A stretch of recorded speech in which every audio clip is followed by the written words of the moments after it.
जुमे के बयान को ख़त्म करती हैं इस बात पे कि जिन लोगों ने करबला में हजरत सैयदना हुसैन रजी अल्लाह ताला अन्हु को शहीद किया या जो इस शहादत पे राजी थे या जिन्होंने इसका हुक्म दिया उन सब पर रब की लानत हो।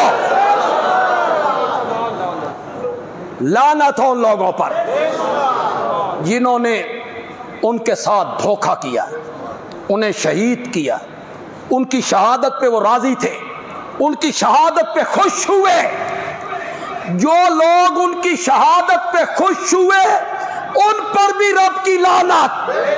जोर से बोलो। हजरत हुसैन के कातलों पर, हजरत हुसैन के कातलों पर अल्लाह की लानत हो।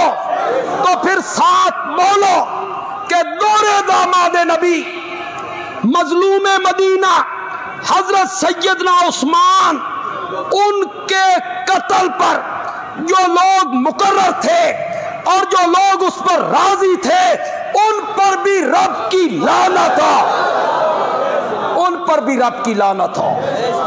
और जिन्होंने हैदर कर्रार को शहीद किया, कूफे की मस्जिद के बाहर उन्हें शहीद किया, हजरत अली रजी अल्लाह ताला अन्हु के कातलों पर भी बेशुमार लानत हो।